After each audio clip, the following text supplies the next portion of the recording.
है डायंथस के फूल, विंटर और स्प्रिंग सीजन का बेहद ही सुंदर फूल। ये जब खिलते हैं तो किसी बुके से कम नहीं लगते। तो आज मैं आपके साथ शेयर करने वाली हूँ एक ऐसा ही सीक्रेट जिससे आप भी अपने डायंथस प्लांट पर साल भर फ्लावरिंग ले सकते हैं। बट उसके पहले मैं आपके साथ शेयर करने वाली हूँ डायंथस प्लांट की कुछ ऐसी केयर डिटेल्स जो आपके इस डायंथस गार्डनिंग जर्नी को और भी इजी बनाएगा। इसके लिए आज की इस वीडियो में जो सबसे पहला पॉइंट मैं आपके साथ शेयर करूंगी वो ये होगा कि डायंथस में रेगुलर फ्लावरिंग लेने के लिए क्या करना चाहिए। डायंथस को कितना धूप दें, पानी कैसे दें, सही मिट्टी मींस सॉइल मिक्स कैसे बनाएं, फर्टिलाइजर कौन सा दें और अगर एफिड्स माइट्स का अटैक हो जाए तो उन्हें कंट्रोल कैसे करें। सो अगर आप चाहते हैं कि आपका प्लांट भी साल भर फ्लावरिंग करता रहे तो इस वीडियो में एंड तक जरूर बने रहें। और हाँ, अगर आपने मेरे चैनल को अब तक सब्सक्राइब नहीं किया है तो अभी करें और अगर मेरी वीडियोस आपको अच्छी लगे तो लाइक एंड शेयर करना बिल्कुल ना भूलिएगा। हाय, मैं हूँ आपकी गार्डनर दोस्त Priya. Welcome back to my channel my mom's garden Shanti. Friends, dianthus दिसंबर मंथ से खिलना शुरू करते हैं और अगर हम इसकी केयर अच्छे से करते हैं तो ये प्लांट ऐसे ही अप्रैल मई तक फ्लावरिंग करते रहते हैं और हमारे गार्डन की शोभा भी बढ़ाते रहते हैं। आपको पता है डायंथस की सबसे अच्छी बात ये होती है कि ये एक कंटिन्यूअस फ्लावरिंग प्लांट है। बस एक बार फ्लावरिंग करके ये खत्म नहीं होता, मीन्स रुक नहीं जाता। ये देखिए, इसमें रेगुलर फ्लावरिंग होती रहती है और इस तरह से कुछ फ्लावर्स सूखते भी रहते हैं और इन सूखे फूलों से सीड्स भी बनने लगते हैं। सो जब भी फूल सूख जाएं, उन्हें प्लांट से हटाते रहें, वरना प्लांट अपनी सारी एनर्जी और फोकस सीड्स जर्मिनेशन की प्रोसेस में लगा देता है, जिससे पौधे की ग्रोथ पे भी असर पड़ता है और साथ ही फूलों की संख्या भी कम हो जाती है। ये देखिए, मैं आपको दिखा देती हूँ कि कैसे ही सूखे फूलों के अंदर ही सीड्स बनने लगते हैं। सो अगर आप भी अपने प्लांट से कंटिन्यूअस फ्लावरिंग चाहते हैं तो इन स्पेंट फ्लावर्स को ऐसे ही हटाते रहिए, जिससे पौधा और नई कलियां बनाता रहेगा और प्लांट भी अच्छा ग्रो करेगा।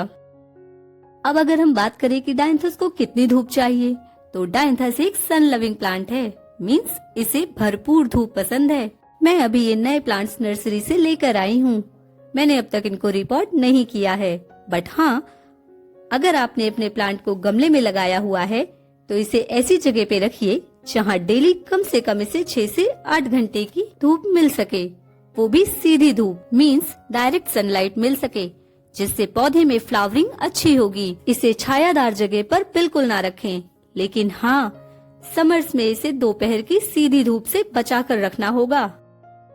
अगर आप विंटर्स में डायंथस के पौधे को छायादार जगह पे रख देते हैं तो पौधे की वृद्धि मींस ग्रोथ स्लो हो जाती है और फ्लावरिंग भी कम होती है। इसलिए विंटर सीजन में डायंथस के लिए अधिक धूप बेहतर होती है। फ्रेंड्स, अगर आपने ये प्लांट अब तक नहीं लगाया है तो अभी भी समय है, आप इसे नर्सरी से लाकर लगा सकते हैं।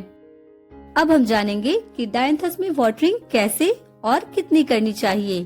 तो मैं आपको बताना चाहूंगी, डायंथस को पानी देने का सही तरीका ये होता है कि मिट्टी में नमी का ध्यान रखें। डायंथस में मिट्टी सूखने पर ही पानी दें। ज्यादा पानी से जड़ें मींस रूट्स गल सकती हैं, सो अवॉइड ओवर वाटरिंग।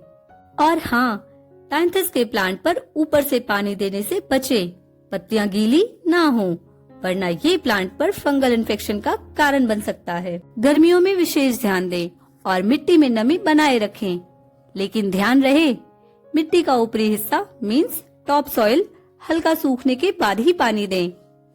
इसके लिए आप गमले की मिट्टी को मींस ऊपरी हिस्से को मिट्टी के आप हाथों से थोड़ा निकालकर चेक कर सकते हैं और अगर मिट्टी में नमी हो तो पानी ना दें और अगर आपकी मिट्टी गमले की सूखी हुई हो तो आप उसमें पानी डाल सकते हैं।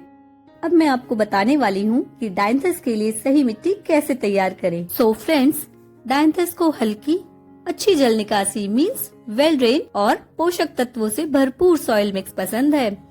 आप इस तरह की पॉटिंग मिक्स तैयार कर सकते हैं, जिसके लिए आपको मिट्टी बनाते वक्त 2 part garden soil, 1 part cocopeat या परलाइट या फिर सैंड, जो भी आपके पास अवेलेबल होगा आप यूज कर लीजिएगा। इसके साथ ही आपको 1 पार्ट वर्मी कंपोस्ट या फिर अच्छे से सड़ी हुई गोबर की खाद जो एटलीस्ट 2 साल पुरानी हो, आप उसे यूज कर सकते हैं। अब इस सॉइल मिक्स में आप 1 मुट्ठी नीम खली पाउडर, 1 टीस्पून फंगीसाइड भी मिक्स कर लीजिएगा। सॉइल बनाते वक्त हमें फंगिसाइड जरूर यूज करना चाहिए। इससे मिट्टी में कोई भी फंगल इन्फेक्शन होने का खतरा कम हो जाता है। अगर आपके पास फंगिसाइड अवेलेबल ना हो तो आप हल्दी पाउडर यूज कर सकते हैं, जो कि हर घर में अवेलेबल होता ही है। तो आइए अब बात कर लेते हैं डायंथस के लिए फर्टिलाइजर्स की। सो फ्रेंड्स, डायंथस को फूलों से भरपूर देखने के लिए मींस हैवी फ्लावरिंग पाने के लिए हमें इसमें नियमित रूप से बैलेंस्ड फर्टिलाइजर देना जरूरी होता है। हर 15 से 20 दिन पे आप इसमें लिक्विड फर्टिलाइजर जैसे कि वर्मी कंपोस्ट टी या फिर काउ डंग मैन्योर का घोल भी दे सकते हैं। फूलों के लिए पोटेशियम और फास्फोरस जरूरी होता है, जिसके लिए आप बनाना पील, मस्टर्ड केक या फिर लकड़ी की राख को लिक्विड फर्टिलाइजर के रूप में यूज कर सकते हैं। फूल आने के दौरान मींस जब अच्छी फ्लावरिंग हो रही हो, अगर आप चाहें बैलेंस्ड एनपीके मींस 19-19-19 या फिर प्रोम दे सकते हैं। और हाँ, अगर पौधे की पत्तियां पीली पड़ रही हों तो आप उसमें सीवीड फर्टिलाइजर का भी यूज कर सकते हैं, जो कि हर तरह के न्यूट्रिएंट्स, माइक्रो न्यूट्रिएंट्स से भरपूर फर्टिलाइजर है। हम जब भी कोई प्लांट लगाते हैं तो हमें उसकी मिट्टी, पानी, खाद और धूप के साथ साथ हमेशा ये भी चेक करते रहना चाहिए कि क्या हमारे प्लांट्स पर कोई एफिड्स या माइट्स का अटैक तो नहीं हो गया है।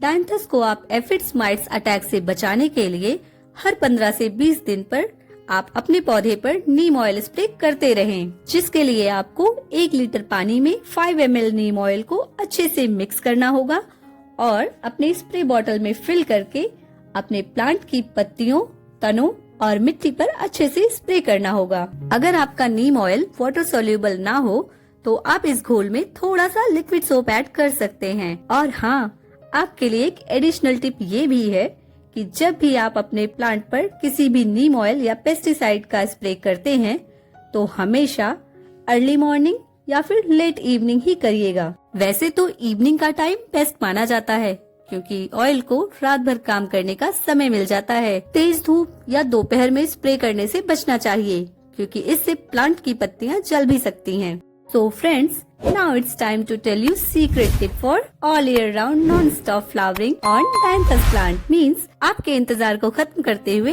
अब मैं आपको बताने वाली हूँ Dianthus plant से साल भर फ्लावरिंग लेने का सीक्रेट, जो की है प्रूनिंग।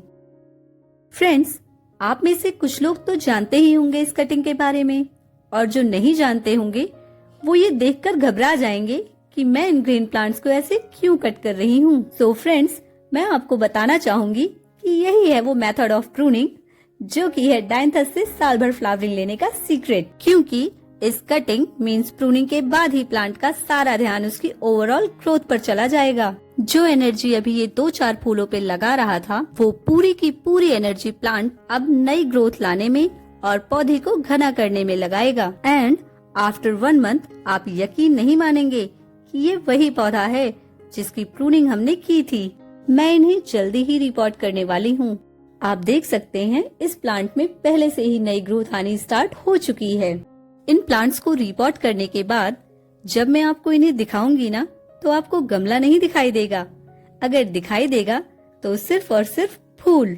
ज्यादा फ्लावरिंग के लिए ये काम हमें अपने प्लांट्स पे करना जरूरी होता है, और वो भी सही समय पे। अगर आप इसे फेब या मार्च में कट करेंगे तो आपको ज्यादा अच्छा रिजल्ट नहीं मिलेगा। इस समय कटिंग करने से प्लांट पर फंगस, बैक्टीरिया का खतरा कम होगा। कटिंग करने के बाद हमें अपने प्लांट्स को ऐसे ही नहीं छोड़ना होगा, हमें इसे अच्छे से फर्टिलाइज भी करना होगा। सो फ्रेंड्स, एक बार आप भी इस सीक्रेट ट्रिक को आजमा कर देखिएगा। आपके हर गमले में इतने फूल होंगे ना कि आपका मन बाग बाग हो जाएगा। फ्रेंड्स, आपको मेरी आज की ये वीडियो अच्छी लगी हो तो ऐसी और भी new interesting plant care videos के लिए मेरे साथ जुड़े रहें और मेरे चैनल को लाइक, शेयर एंड सब्सक्राइब जरूर करें। Thanks for watching.